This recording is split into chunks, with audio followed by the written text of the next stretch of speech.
Bismillah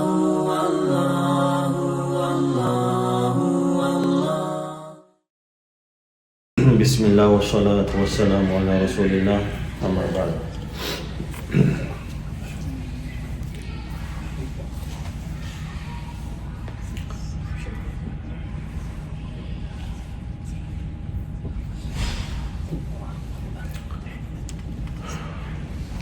Assalamu alaikum Imam, I have a question.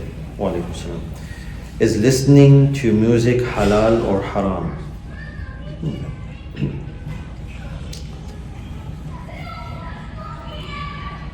Listening to music is haram, and there are proof from the ahadith of Rasulullah sallallahu alaihi wasallam. Some chains of narrations are sahih, authentic. Some are hasan in the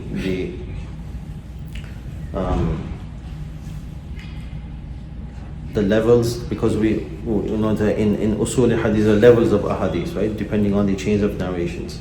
So some are authentic, some are hasan, and some are da'if.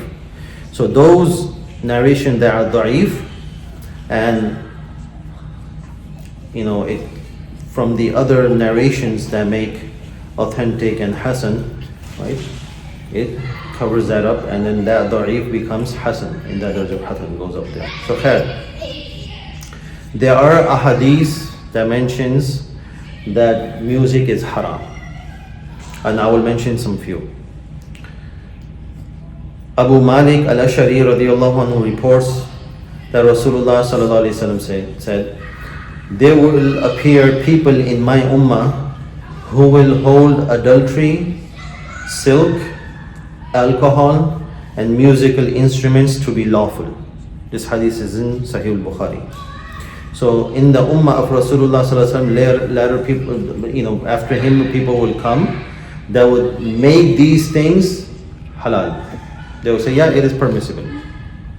And if in our day and age, adultery is becoming halal, there you can find fatwas of some people who will say, yeah, you do this in this way, it is okay.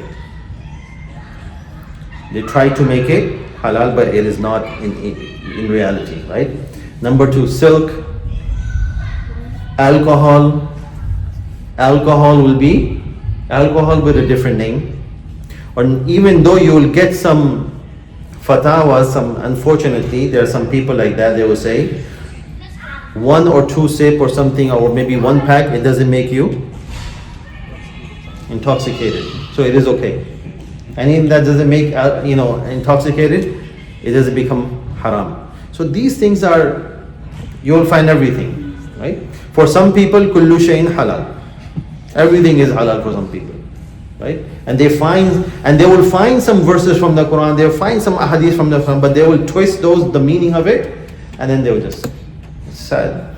So in this hadith in Sahih Bukhari, Rasulullah sallallahu alaihi wasallam is saying, there will appear people in my ummah who will hold adultery, silk, alcohol, and musical instruments to be lawful. So when the musical instruments will be unlawful, music, singing, whatever, becomes unlawful, of course. Okay. In this hadith in Bukhari. Abu Malik al-Ash'ari radiyallahu anhu narrates a similar type of hadith, but with a different wording. He reports that Rasulullah sallallahu alaihi wasallam said, soon there will be people from my ummah who will consume alcohol. They will change its name. The alcohol, they will change a name. Oh no, this is not alcohol, this is juice, or yeah.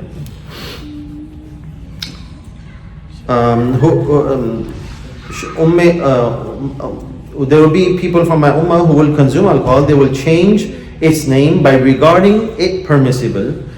On their heads will be instruments of music and singing. Allah will make the ground swallow them up and turn them into monkeys and swine.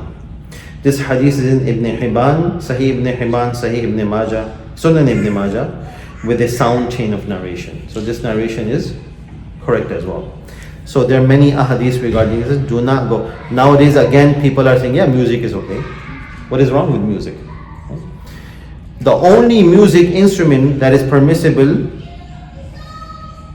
is the daf, or in Arabic it's called duf or daf, right?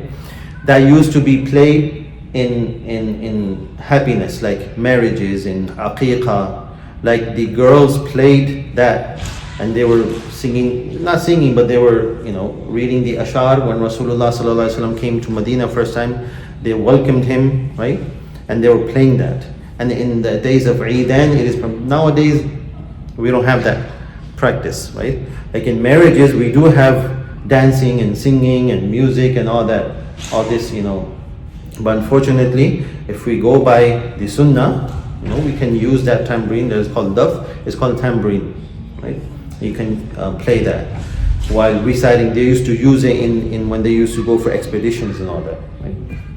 So yes, singing, music, using the instruments of music, it is not permissible in Islam. No matter how people come up with their twisted interpretations, it is not permissible.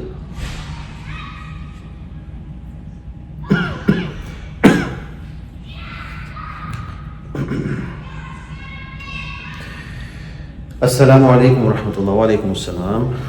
I have a question. According to the Sharia of Islam, the ranks of one's parents and one's in-laws' parents are equal or not? Again, I'm asking on the basis of Sharia of Islam and not on the basis of humanity. Allah subhanahu wa ta'ala has said in Surah Al-Furqan, وَهُوَ الَّذِي خَلَقَ مِنَ الْمَاءِ بَشَرًا, that Allah is the one who creates human beings from a liquid. So al-ma here referring to semen, that we all human beings are being created from the hukum of Allah. And then he said فَجَعَلَهُ نَسَبًا وَسِهْرًا, then establishes them bonds of kinship and marriage, sihra. So here nasab referring to the kinship, the parents, and sihra referring to the in-laws. So Allah has created this relationship. It is me and you, all of our duties to take care and to honor and to respect, to be dutiful towards the parents, each and every single person. Right? There's no any exceptions. When it comes to in-laws, we consider them again as parents, not of course as equal, but they're parents of your spouses. So you need to treat them kindly, you need to honor them kindly. If one of them is not treating the other kindly, then don't think that the other will treat your parents kindly. That's how it's going to be. So we need to treat them equally, meaning of course they're not 100% equal to the parents, but it is our responsibility to treat them with kindness. If they are doing wrong, they are doing zulm, let's say for example, the in-laws are doing zulm, but that does not give you the authority or the permission to do zulm upon them, to disrespect them, right? Be patient, be kind to them, that's what it is. Your responsibility is this, their responsibility that Allah has given, but it is not that you have done wrong, then I'm going to do wrong to you, right? So I don't know what the context, the question was, but yes, we have the responsibility to be kind and to be dutiful to our own parents. But when it comes to the in-laws, yes, we should respect them. We should whatever we can do to take care of them. But we cannot be disrespectful towards them.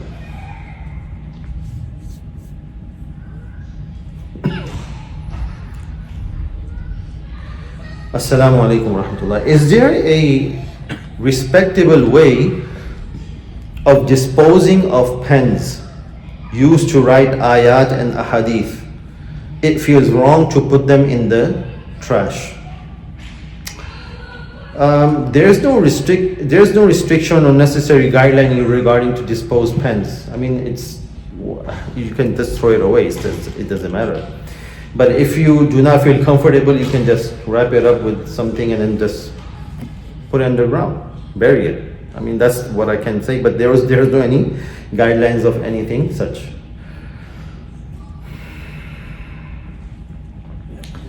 Assalamu alaikum wa rahmatullah wa alaikum assalam.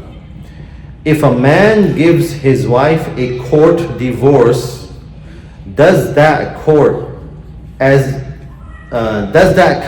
a Shari divorce? If it does, then how many divorces will it count as? If it doesn't, then is there any way the court divorce could count as a Shari divorce? In principle, the judge does not, or the court does not have the right to separate husband and wife. Illa mashallah, there are some exceptions. Very few exceptions, but in regular court hearings in court, the judge himself, whether he's a Muslim, does not have the right to say, okay, I have divorced both of you. No, you cannot. The divorce will not happen by the judge saying it. We need to understand it by Sharia. I'm talking about Islam because the question about Islam here.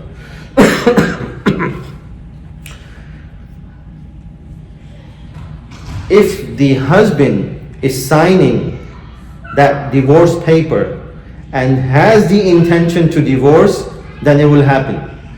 If the husband, and that will happen one talaq. If that person has done it with the intention of giving talaq, it will happen one talaq. One talaq will happen, and he has some room to, come back. The wife can come back to him. But according to Sharia, the judge does not have the authority to give the talaq, the separation. Number one. Number two is, the husband has to verbally say the talaq words, or write it down, right? Or make someone a wakil, an advocate. Let's say, for example, if someone comes up and say, okay, this is my friend, on my behalf, go and take this message that I have given the divorce. So that can happen. But with this situation, this is what's happening. It is sad, it is happening even in some Muslim countries, that the woman goes and says, you know what, I don't want to live with my husband anymore. Valid reason? No, whatever it is. Does judge say, okay, you know what, yeah, you're divorced, right? This does not happen. Then what happens that when that woman, she then, after her iddah, goes and marries someone else, she's living a haram life. It's a big problem. It is a big, big problem. The only cases in which, let's say, for example, the husband is not giving the right towards the wife, the right, the mandatory rights that should be given to the wife, he's not giving it. Or the husband is oppressor, he oppresses, he hits the wife, and all this is zalim. There's so many cases, but in some situations, if the judge says give talaq, he's not giving it, then at that time the judge has the authority. But in normal cases, no. It is totally zulm, right? So we need to understand these things. And subhanAllah, these, here, locally, what's happening that, it goes to court, the judge say, yeah, both are divorced and all that. Islamically, if the husband has no intention, the talaq will not happen. Assalamu alaikum wa rahmatullah. Wa alaikum assalam. I have a question I'm hoping you can answer on riba, on interest. I mistakenly obtained a savings account with a credit union that gave its members dividends instead of interest and assumed it was proper. However, I was mistaken as the dividends were also taken from members' interest, and so I was gaining money from that account. I recently closed the account and moved my savings to the checking account.